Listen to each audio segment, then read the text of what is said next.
Friends, Balayya అభిమానులు ఎవరైనా మొదటిసారి ఈ ఛానల్ను చూస్తున్నట్లయితే ఈ ఛానల్ను సబ్స్క్రైబ్ చేసుకోవాలని కోరుకుంటున్నాను.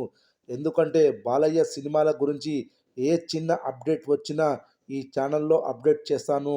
మీకు డైరెక్ట్గా నోటిఫికేషన్ రూపంలో రావడం జరుగుతుంది. ఈ ఛానల్ గ్రోత్ కూడా పెరుగుతుంది. ఈ ఛానల్ను సపోర్ట్ చేయాలని కోరుకుంటున్నాను. ఈ వీడియో మొదటి నుండి ఎండ్ వరకు చూడండి, లేకపోతే అర్థం కాదు. మన తెలుగు చలనచిత్ర పరిశ్రమ గర్వించదగ్గ సినిమాలలో ఒకటి నందమూరి బాలకృష్ణ హీరోగా నటించిన ఆదిత్య 369. ఆ రోజుల్లో ఈ సినిమా ఒక ప్రభంజనం. సంగీతం శ్రీనివాసరావు దర్శకత్వంలో తెరకెక్కిన ఈ సైన్స్ ఫిక్షన్ సినిమా అంటే నేటి తరం ఆడియన్స్కి కూడా ఎంతో ఇష్టపడి చూస్తుంటారు.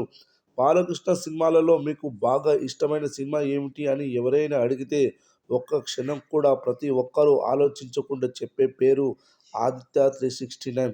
ఇండియాలోనే మొట్టమొదటి టైమ్ ట్రావెల్ కాన్సెప్ట్తో తెరకెక్కిన సినిమా ఇది. ఈ చిత్రాన్ని లేటెస్ట్ 4K టెక్నాలజీకి మార్చి డాల్బీ అట్మాస్ సౌండ్ని మిక్స్ చేసి ప్రపంచవ్యాప్తంగా 4న విడుదల చేశారు. అయితే ఆదిత్య 369 మొదటి రోజు భారీగా కలెక్షన్లు వసూలు చేసింది. 2 తెలుగు రాష్ట్రాల్లో ఈ సినిమా మొదటి రోజు 45 లక్షల గ్రాస్ వసూళ్లు రాబట్టింది. ఇది గొప్ప గ్రాస్ నెంబర్ కాకపోయినా మంచి నెంబర్ అనే చెప్పొచ్చు. అదేవిధంగా లాంగ్ రన్ కూడా బలంగా ఉంటుందని అంటున్నారు ట్రేడ్ విశ్లేషకులు. హైదరాబాద్, వైజాగ్, విజయవాడ, నెల్లూరు మరియు ఇతర సిటీస్లలో మీ అభిమాన థియేటర్స్లో ఈ చిత్రం అందుబాటులోకి వచ్చింది. ఖచ్చితంగా థియేటర్స్లో చూసి ఎంజాయ్ చేయాల్సిన సినిమా ఇది.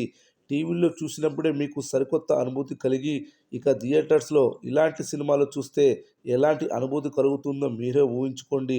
చిన్నతనంలో నేటి తరం యువత మొత్తం ఈ సినిమాని టీవీలో వీక్షించిన వారే.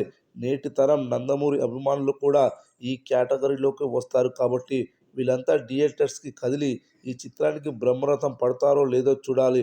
ఇకపోతే ఈ సినిమాకు సీక్వెల్గా ఖచ్చితంగా ఉంటుందని, దానికి దర్శకత్వం తానే వహిస్తాను అంటూ నందమూరి బాలకృష్ణ అనేక సందర్భాల్లో చెప్పుకొచ్చాడు. తన తనయుడు మోక్షజ్ఞని హీరోగా పెట్టి ఈ సినిమాను తీస్తాడట. బాలయ్య తన కెరీర్లో ఎన్నో కల్ట్ క్లాసిక్ చిత్రాలను చేశాడు. కానీ ఈ సినిమాపై ఆయన ప్రత్యేకమైన అభిమానం చూపిస్తున్నాడు.